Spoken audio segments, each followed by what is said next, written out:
Salam IHSG, investor harus selalu gembira. Sobat investor, pada kesempatan ini kita bahas salah satu emiten BUMN, yaitu Aneka Tambang, dengan kode emitennya ANTM. Antam sebenarnya memiliki beberapa keunggulan, diantaranya sebagai pemimpin pasar, kemudian sumber daya alam yang melimpah, disertai dengan diversifikasi produk dan juga infrastruktur yang terintegrasi. Nah, ini bagian-bagian yang bisa menjadi keunggulan di Antam, di mana ketika Antam ini merupakan salah satu perusahaan pertambangan terbesar di Indonesia dengan portfolio produk yang beragam, ini menjadikan Antam sebagai salah satu emiten dengan posisi sebagai market leader. Unggulan lain ya sumber daya alam yang melimpah. Nah, kita tahu ya, untuk Indonesia kan kaya dengan berbagai sumber daya mineral. Nah, ini tentunya memberikan Antam akses bahan baku yang memadai. Sebagai emiten BUMN juga, tentu Antam mendapatkan bagian yang cukup bagus ya, di mana Antam beroperasi di negara yang kaya dengan sumber daya mineral, tentunya membuat Antam punya peluang besar untuk lebih meningkatkan bisnisnya. Nah, keunggulan juga dari diversifikasi produk. Antam kan kita tahu itu tidak hanya fokus pada satu jenis komoditas ya. Antam juga memiliki berbagai produk seperti emas, nikel, bauksit, alumina, dan lain-lainnya. Dan tentu inilah yang sebenarnya menjadi salah satu keunggulan dari Antam. Sehingga ketika salah satunya mungkin mengalami penurunan, ya yang lain boleh menopang. Dan inilah keunggulan ketika suatu emiten punya diversifikasi produk yang bisa saling menunjang satu dengan yang lainnya.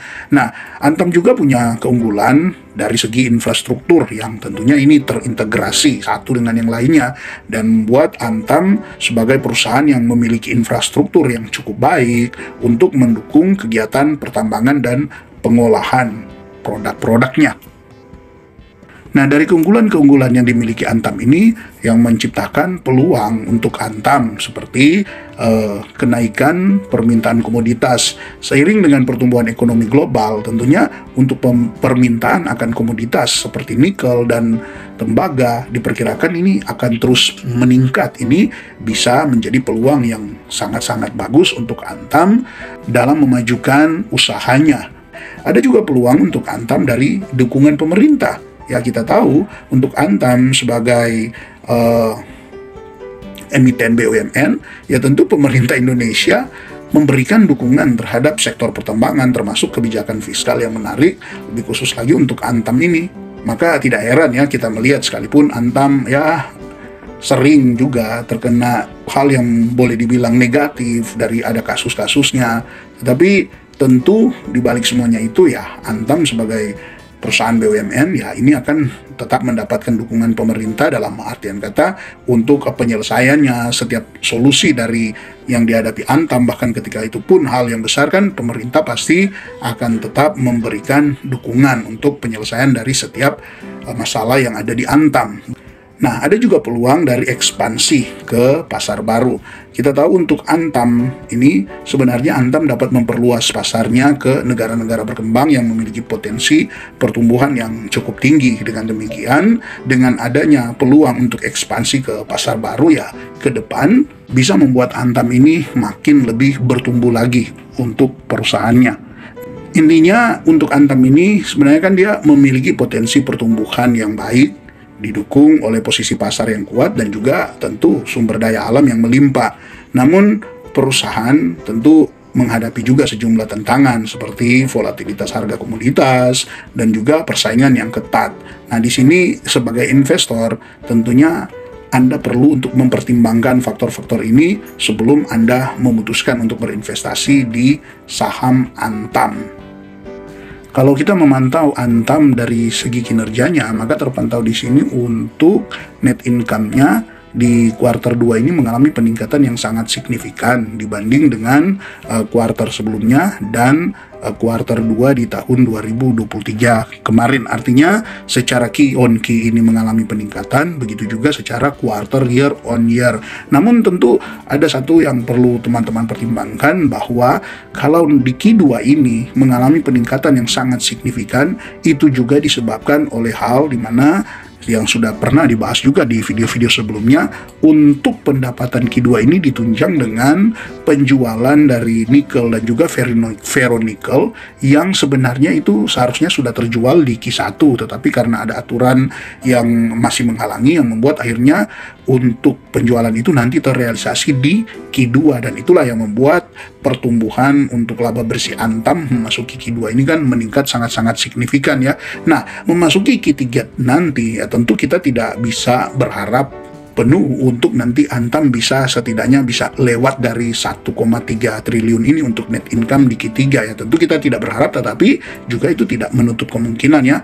Hanya memang lebih besar kemungkinan untuk net income Antam di Q3 nanti ya di kisaran ya kurang lebih sama lah dengan tahun-tahun kemarin di kisaran 900-an atau 800-an miliar. Nah, ini termasuk normal ya jika memang memasuki Q3 nanti Antam juga bagus, dan kita tahu memang untuk harga emas juga kan bagus ya di sepanjang Q3 ini, berapa kali bahkan bisa mencapai all time high-nya. Ya tentu harapannya itu juga bisa mendongkrak laba bersih dari Antam memasuki Q3 nanti, karena kan ketika itu bagus di Q3 apalagi berlanjut di Q4 dengan kemudian Antam bisa ya EPS-nya nanti diperkirakan misalnya sampai ke ini ya 129. Jika IPS-nya nanti sampai ke 129 atau kita bulatkan saja 120, maka potensi dividen yang akan didapatkan mari kita hitung bersama ya. Dari historis pembagian dividen untuk Antam, dividen payout ratio-nya bisa Anda lihat di sini. Di tahun 2021 dia di 50%, 2022 juga 50%, tapi masuki di tahun 2023 dia bahkan membagikan 100% untuk dividen payout ratio-nya. Nah, apakah di tahun 2024 ini untuk tahun buku 2024 ini akan seperti itu? Mungkin ya, kalau saya sendiri memprediksi, saya ambil tengahnya, kemungkinan jikapun dia bagikan dividen itu di kisaran 75% secara untuk dividen payout ratio-nya. Nah, kalau tadi kita sudah asumsikan Antam bisa mencapai EPS-nya di tahun 2024 ini sampai 130, maka dengan EPS 130 kemudian kita kali 75%, ini asumsi ya, kita untuk Antam membagikan dividen payout ratio-nya 75%, maka Antam akan membagikan dividen sebesar Rp97,5. Jadi jika kita membeli Antam di harga sekarang ini di harga 1.535, maka dividen yang akan kita dapatkan adalah 6,3%. Ini masih sangat menarik ya untuk Antam. Ada pengamannya 6,3% dari dividennya. Tentunya di valuasi Antam yang sekarang ini di PE ratio-nya untuk annualized 11,90, PE ratio untuk TTM-nya di 13,47, sedangkan price to book value-nya ada di 1,26 dan EV to EBITDA-nya ada di 13,02. Untuk Antam sebenarnya masih cukup menarik ya, apalagi jika nanti di Q3 dia kemudian secara kinerjanya membaik, kemungkinan nanti Antam ini akan mendapat apresiasi dari market dan pergerakan harga sahamnya itu bisa mengalami kenaikan. Kita pantau dari analisis, untuk 26 analis yang memberikan rating ke Antam, 20-nya masih merekomendasikan beli, dengan 5-nya tahan dan 1 rekomendasi untuk jual. Dengan target harga untuk Antam rata-ratanya dia bisa mencapai 1.723. Sedangkan untuk estimasi tertingginya bisa mencapai 2.000 dan estimasi terendahnya di 1.400. Memang Antam sudah melampaui ya estimasi terendahnya, namun tentu masih cukup menarik jika dia bisa mencapai di 1.723.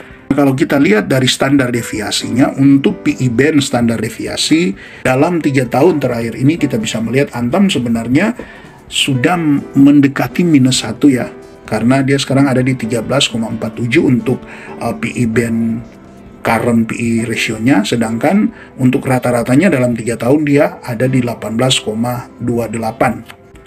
Maka jika target harga kita mengacu kepada PE band standar deviasinya, di mana tadi untuk rata-rata dalam 3 tahun dia ada di 18,28, sedangkan untuk current PE ratio-nya ada di 13,47. Oke, kita totalkan ini, kita bagi dengan current PE ratio-nya 13,47, maka masih berpotensi ya mencapai 35%. Jika kita membeli sekarang ini dengan PE ratio-nya 13,47 dan target yang kita mau dia capai di 18,28 untuk PE ratio-nya, maka kita masih berpeluang untuk mendapatkan keuntungan di kisaran 35,7%. Kalau kita pantau dari seasonality, maka terpantau di sini untuk Antam di 3 bulan terakhir ya, Oktober, November, Desember, untuk probabilitasnya di bulan Oktober ini masih di 50%. Kemudian masuk di bulan November dia punya probabilitas yang lebih tinggi di 56%, tapi masuk di bulan Desember justru probabilitas kenaikan harga sahamnya justru hanya di 33%. Tapi tentu kan untuk sekarang ini ada banyak sentimen-sentimen yang ya bedalah dari tahun-tahun sebelumnya, seperti di bulan Oktober ini ada pelantikan presiden baru, kemudian juga ini lagi memanas keadaan geopolitik di Timur Tengah. Tentu ini bisa berdampak ya di pergerakan harga saham yang ada, yang tentunya ya kita fokuskan aja pada fundamental saham pilihan kita. Sedangkan kalau kita pantau dari jumlah pemegang sahamnya, di data yang ada laporan 31 Agustus, jumlah pemegang saham Antam berkurang. Setelah 4 bulan sebelumnya dia naik cukup tinggi, namun masuk di bulan Agustus jumlah pemegang saham Antam berkurang. Dengan komposisi pemegang saham bisa Anda lihat di sini, asing dia terus mengalami penurunan, sedangkan untuk lokal dia mengalami peningkatan yang signifikan di kisaran 2-3 bulan terakhir ini ya. Bisa Anda lihat di bulan Oktober 2023 asing masih memegang 14,02%, sedangkan masuk di September 2024 justru asing tinggal 9,86%. Artinya ini asing sudah keluar di sepanjang tahun ini 4% lebih ya, mendekati 5% untuk asing keluar dari Antam di sepanjang tahun di 1 tahun terakhir ini. Nah, kalau kita pantau dari solvabilitasnya, terpantau Antam masih sangat bagus ya, kemampuan melunasi utang jangka pendeknya. Begitu juga jika kita lihat dari debt to equity ratio-nya, dia hanya 5% perbandingan antara utang dan ekuitasnya. Ini sangat bagus. Memang yang menjadi kendala di Antam sendiri masih di profitability ini ya. Kalau kita lihat dari profitability, return on asset dia 6,99%, return on equity 9,38%, gross profitnya hanya 12,03%, sedangkan net profit marginnya di 9,01%. Nah, tentu kita berharap lah kalau Anda para holder Antam, ya harapannya untuk net profit ini masih bisa lebih meningkat lagi. Terakhir untuk Antam, kalau kita pantau dari balance sheet-nya, untuk sekarang cash Antam masih punya 8,7 triliun, sedangkan untuk asetnya ada di 39,1 triliun, dan untuk liabilitasnya dia di 9,4 triliun. Utang jangka pendeknya hanya 825 miliar, utang jangka panjangnya hanya 558 miliar, sedangkan untuk total utangnya 1,3 triliun. Nah, tentu ini sangat mudah ya bagi Antam untuk melunasi semua ini.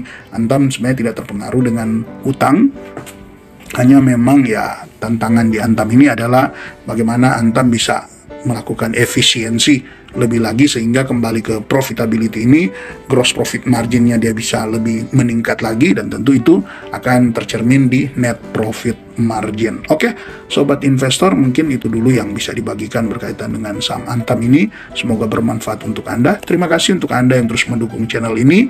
Jika Anda punya tanggapan, saran, silakan Anda tulis di kolom komentar. Dan terima kasih juga Anda yang terus mensupport channel ini lewat donasi yang ada, super thanks, dan yang lainnya. Salam IHSG, investor harus selalu gembira.